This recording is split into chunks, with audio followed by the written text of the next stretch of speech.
اعوذ باللہ من الشیطان الرجیم بسم اللہ الرحمن الرحیم۔ تمام مومنین کی خدمت میں السلام علیکم ورحمۃ اللہ وبرکاتہ۔ تو فیا علی علیہ الصلوۃ والسلام مدد۔ میرے نہایت محترم سامعین، آج کا ہمارا جو موضوع ہے، آج کی گفتگو جو ہے وہ ہے غلو پر، بمانی غالی۔ یہ مسئلہ بہت ہی عام ہوتا جا رہا ہے اور لوگ بے دھڑک اس پر عمل کر رہے ہیں۔ یہاں میں ان تمام لوگوں سے مخاطب ہوں جو غلو کی حد کو چھو رہے ہیں، اور میں جو پیغام آپ کی خدمت میں پیش کرنے جا رہا ہوں یہ میرے محترم سامعین قرآن و حدیث ہوگی، کیونکہ میں نے پہلے دن سے گزارش کی ہے کہ بات آپ کی خدمت میں پیش کروں گا۔ تو آئے شروع کرتے ہیں بات کو۔ غلو غالی کیا ہے؟ غالی کا مفہوم کیا ہے؟ غالی کسے کہتے ہیں؟ میرے محترم سامعین، سادی سی بات ہے کہ جو آدمی کسی شخصیت کو، کسی ہستی کو اس کے مقام پر نہ مانے جو اس کو اللہ نے مقام دیا ہے، اور اس کو کہیں اور جگہ مانے، اسے غالی کہتے ہیں۔ اور جو اس ہستی کو اس جگہ سے اس جگہ پر نہ مانے اور اس سے نیچے مانے، اسے مقصر کہتے ہیں۔ لفظ مقصر ہے، مقصر نہیں ہے، لفظ مقصر ہے، تقصیر کرنے والا، کمی کرنے والا۔ تو جو لوگ اس ہستی کو کسی بھی، کیا نبی ہو یا امام ہو، ولی ہو، جو بھی ہستی ہو، اس کو اس کے مقام پر نہ ماننا، یہ غلو ہے اور یہ بہت بڑا کفر ہے۔ اور جو اس ہستی کو اس سے نیچے مانتا ہے، وہاں نہیں مانتا، وہ کیا ہے؟ مقصر ہے، وہ تقصیر کر رہا ہے، وہ بھی گناہگار ہے، وہ بھی کفر کر رہا ہے۔ کیونکہ ہمیں حکم ہے کہ جو جہاں ہے اسے وہاں مانے۔ تو آج کل کیا مشہور ہے، کیا زور دیا جا رہا ہے؟ نعرے لگائے جا رہے ہیں، علی رب علی رب علی رب کے نعرے لگائے جا رہے ہیں۔ میرے محترم سامعین، چند منٹ کے لیے آپ میری بات کو توجہ سے سننا۔ میں اکثر کوشش کرتا ہوں کہ ایسے جملے نہ بولوں جس سے کسی کی دل آزاری ہو۔ مومن کا یہ شیوا نہیں ہوتا۔ جو لوگ علی رب کے نعرے لگاتے ہیں وہ میری بات کی توجہ کریں۔ آپ جب کہتے ہیں علی رب، علی علیہ السلام کو آپ مقام ربوبیت پر بٹھاتے ہیں۔ میری بات توجہ سے سننا۔ علی علیہ السلام کو آپ کیا کرتے ہیں؟ رب کہتے ہیں، رب کے مقام پر آپ ان کو ٹھہراتے ہیں۔ تو جب مولا علی علیہ السلام کو آپ رب کے مقام پر ٹھہرائیں گے تو رب کو کس مقام پر ٹھہرائیں گے؟ مولا علیہ السلام آپ کی بات مانتے ہیں 2 منٹ کے لیے، وہ رب ہے۔ چلے ہم آپ سے 2 منٹ کے اتفاق کرتے ہیں کہ علی علیہ السلام رب ہے۔ جب علی علیہ السلام رب ہے تو رب کہاں ہے؟ وہ اللہ کہاں ہے؟ جس کو علی اللہ کہہ رہے ہیں وہ اللہ کہاں ہے؟ تو جب علی علیہ السلام اپنے اللہ کو سجدہ کر کر کہتے ہیں کہ سبحان ربی الاعلی وبحمدہ، تو وہ کس ہستی کو سجدہ کر رہے ہیں؟ تو جو کسی کو سجدہ کرے کیا اسے رب کا درجہ دیا جاتا ہے؟ جو کسی کو اللہ کہتا ہو اور اس کو اللہ کہنا، یہ ٹھیک بات ہے؟ یہ ٹھیک بات نہیں میرے محترم سامعین، یہ بہت بڑا کفر ہے۔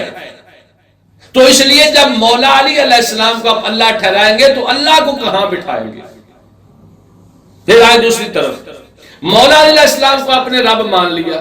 توجہ سے بات سننا۔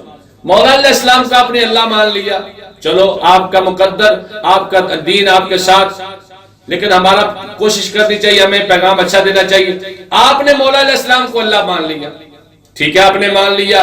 اب امامت کی جو سیٹ ہے وہ خالی ہو گئی۔ ایسا پیغام آپ کو کہیں نہیں ملے گا۔ جب آپ امام علیہ السلام کو اللہ بنا دیں گے، اللہ مانیں گے، تو امامت کی سیٹ جو ہے وہ خالی ہو جائے گی، کیونکہ اللہ امام تو نہیں ہے۔ اللہ امام ہوتا تو علی علیہ السلام کو کیوں امام بناتا؟ تو جب کوئی اللہ بن جائے، اللہ کے مقام پر پہنچے تو وہ امام نہیں رہتا، وہ اللہ ہے۔ تو جب مولا علیہ السلام اللہ بن کے امامت کی سیٹ اب خالی ہوگی، تو جب آپ کا پہلا امام ہی کوئی نہیں، کیونکہ پہلا امام تو علی علیہ السلام ہے، تو جب پہلا امام نہیں پھر دوسرا امام کہاں سے آیا، پھر تیسرا امام کہاں سے آیا، پھر کربلا کہاں ہوئی، پھر عزاداری کیا ہوئی، پھر ماتم آپ کا، پھر آپ کا رونا، عزاداری کرنا، پھر شام کربلا، کچھ بھی نہیں رہے گا۔ اور آپ کا پہلی بات یہ ہے کہ آپ کا امام ہی کوئی نہیں رہے گا، تو جس کا امام ہی نہیں ہماری تو اس سے بات ہی نہیں، جس کا امام نہیں اس کی فقہ کوئی نہیں، جس کا امام نہیں اس کی امامت کوئی، تو کل بروز قیامت کیا آپ اللہ کے نام سے پکارے جائیں گے؟ وہاں تو حکم ہے کہ یوم ندعو کل اناس بامامہم، ہر آدمی کو اس کے امام کے ساتھ بلایا جائے گا، آپ کا تو امام ہی کوئی نہیں ہے۔ تو جب آپ کہیں گے کہ ہمارا امام علی ہے، تو آپ امام علی کو مانتے ہیں، ساتھ ہی اللہ بھی مانتے ہیں۔ پھر امام کی آمد ہوتی ہے 13 رجب کو، آپ امام کی آمد پر جشن مناتے ہیں، تو جب 21 رمضان آتا ہے اس آپ اپنے خدا کی شہادت منانی شروع کر دیتے ہیں۔ کیا 21 رمضان کو آپ نہیں جاتے شہادت مولا علیہ السلام کی منانے، وہاں عزاداری نہیں کرتے؟ تو آپ کا کیسا خدا ہے جو 13 رجب کو آتا ہے، 21 رمضان کو دنیا سے پردہ فرما جاتا ہے، اس کے آنے پہ آپ خوشیاں مناتے ہیں، 21 رمضان کو آپ کیا کرتے ہیں؟ ماتم کرتے ہیں، روتے ہیں۔ میرے محترم سامعین، کوئی خدا را کوئی ہوش کے ناخن لیں، جس کو اللہ نے جو مقام عطا کیا ہے اس کو اس مقام پر ماننا ایمان ہے، اس کو دوسرے مقام پر ماننا یا غلو ہوگا یا مقصر ہوگا، تقصیر کرنے والا۔ تو میرے محترم سامعین، خدا را ہوش کے ناخن لیں۔ پھر آخری بات، جب آپ کے امام فرما رہے ہیں کہ مجھے اللہ نہ کہیں، امام کی بات ماننا نری ضروری نہیں، واجب ہوتی ہے۔ تو جب آپ کے امام فرما رہے ہیں کہ ہمیں اللہ نہ کہو، میں آپ کا امام ہوں، تو جب آپ اپنے امام کی بات ہی نہیں مان رہے تو آپ اللہ کسے مانتے ہیں، امام کسے مانتے ہیں؟ چلو 2 منٹ کے لیے آپ نے اللہ مان لیا، مولا علیہ السلام کو آپ اللہ مان لے، وہ کہہ رہے ہیں میں اللہ نہیں ہوں، تو آپ ان کو اللہ مانتے ہیں، ان کی یہ تو بات مانے۔ جب وہ کہہ رہے ہیں میں اللہ ہی نہیں، تو پھر آپ اللہ کس کو کہہ رہے ہیں؟ اگر مولا علیہ السلام کو اللہ کے مقام پر بٹھائیں گے، پھر اللہ کو کہاں بٹھائیں گے؟ کوئی شرم کی بات ہونی چاہیے، کچھ ہوش کے ناخن لینے چاہیے۔ میرے محترم سامنے، آپ کی چھوٹی سی غلطی کی وجہ سے ہم دنیا میں بدنام ہو رہے ہیں، آپ کی چھوٹی سی غلطی کی وجہ سے ہم بدنام زمانہ ہو رہے ہیں۔ دنیا ہم کو کہتی ہے شیعہ کافر، شیعہ کافر، کیوں کہتی ہے دنیا؟ آپ کی عادتوں کی وجہ سے کہتی ہے۔ تو جب آپ مولا علی علیہ السلام کو امام مانیں گے تو پھر مولا حسن علیہ السلام کو مانیں، جب امام علی علیہ السلام نہیں ہے تو مولا حسن اور حسین علیہ السلام کو کہاں آپ مانیں گے؟ کہاں سے لائیں گے مولا حسن علیہ السلام کو؟ کہاں سے لائیں گے مولا حسین علیہ السلام؟ کہاں سے لائیں گے آپ امام زمانہ علیہ السلام کو؟ پھر تو آپ کے امام زمانہ علیہ السلام بھی نہیں ہے۔ جب آپ کا پہلا امام ہی نہیں ہے تو پھر آخری امام کہاں سے آئے؟